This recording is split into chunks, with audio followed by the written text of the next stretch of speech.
当你在计划已久的旅行出发前，突然看到自己准备入住的旅馆传出这样那样的新闻，你还玩得下去吗？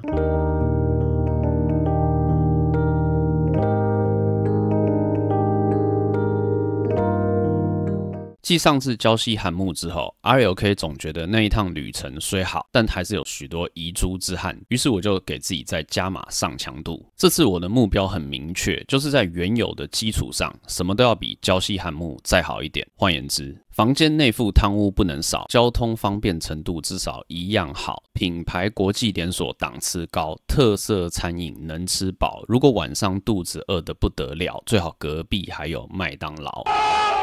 所以就在我跟大语言模型分工合作下，找到了一个直到我现在玩回来依旧觉得很逆天的答案。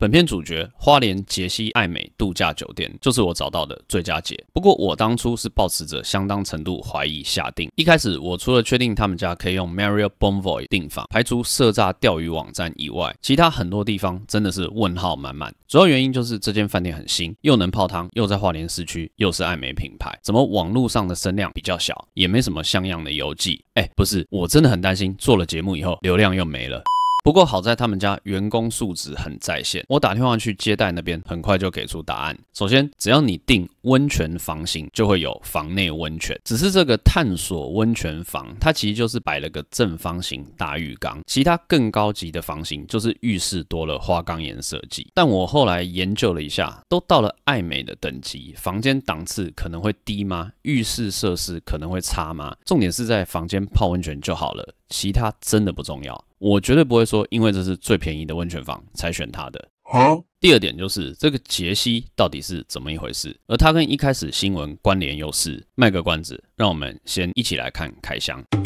杰西爱美位在花莲市区，离花莲车站约 2.1 公里，这个距离还是建议搭计程车前往。不过搞笑的是 ，RLK 这个真咖怂，到了花莲车站才发现 Uber 不能用，所以请大家出门右转等排班计程车。杰西爱美是目前花莲第一高楼，乍看它外表会觉得第一层楼好像还有不小的面积，据说是准备要做高级商场的，但403地震以后招商困难，所以至今都还是空置状态。实际上你到了以后会发现，杰西爱美真正的入口应该是侧门，进去 lobby 以后，还是会被恢宏又具现代感的艺术品给吸引住，而且整体以木质为基调的风格，比起台北爱美冰冷的大理石金属风更具亲和力。在来之前，我还跟饭店方确认过，我们的房价是有包含下午3点到5点的 Happy Hour， 这点还是很令人振奋的。所以我跟女友摆好东西以后，立刻就下去 lobby 享用。不过他们家 Happy Hour 的 offer 不能说是聊胜于无吧，至少也算是杯水车薪。结论，这他妈的绝对是捣乱的是吧？客观来讲，如果你爱喝酒的话，可能还有点吸引力。它可以让你一人选红、白、啤酒一种，但对 RLK 这种不喝酒的人来说，我还是喝单一纯雾霾58度东北季风就好。不过它软饮选项竟然是没有咖啡的，诧异之余，想想对这种 additional perk 也不要太认真，我们还是来看看房间。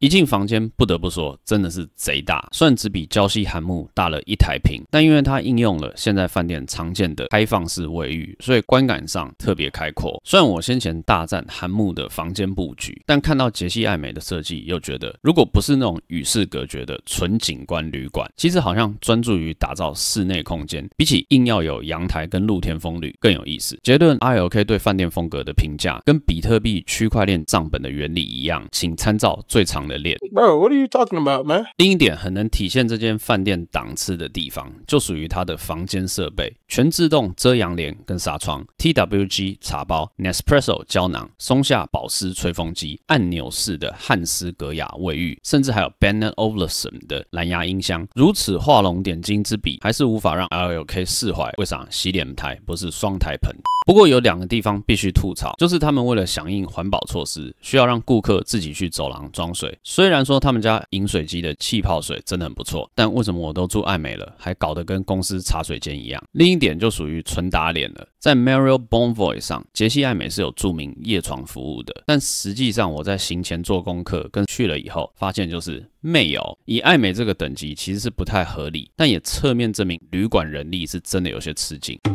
杰西爱美最值得夸赞就是它的健身房，空间宽阔，然后又是全套 Techno Gym 器材。另外，他们家的游泳池虽然不是时下流行的无边界，但整体格局也是氛围感拉满，加减可以让你在市区体验一下热带岛屿风。另外，由于他们家是花莲第一高楼，所以还有一间位于25楼的天空 bar。不过，这间 bar 的开门时间也非常有限。我们那天上去的时候，户外的座位区也没摆椅子，索性就免费欣赏了花莲市区夜景。其实杰西爱美就初始设定而言来讲，绝对是不愧对爱美品牌，但实际体验以后给人的感觉就是，可能因为相对较低的来客数，造成吃紧的现金流收入，以致员工常常分身乏术，饭店也还有不少地方还在整修维护，不知花莲观光盛事何时能够恢复，让旅客常来这里观光兼购物。这次花莲之旅相较于上次礁溪，最大的进步莫过于是餐饮环节。花莲市区的选择是很多元的，我们选择了饭店附近的日式居酒屋老时光烧肉酒窑，这间店确实是不负 Google 4.8 星的评价，而且我们赶在5点开门前就去排队，就已经有一堆人预定或是排现场，有那种还没进去就感觉良好的气氛。我们点了几道菜，确实都是料好实在又美味，除了烤饭团失手以外，其他环节包括服务都无可挑剔。如果你跟我一样不喝酒的话，他们家自制乌梅汁我非常推荐。最后来提两嘴饭店的早餐，可能是怕房客跑去隔壁吃麦当劳，所以杰西爱美也是全系订房含早。但不得不说，这个早餐餐厅探索厨房景观不错，提供的选择比韩木收敛，但基本上该有的都有，甚至主观上我觉得品质更好一些。我个人非常喜欢这种追求精致而非量大管饱的自助餐。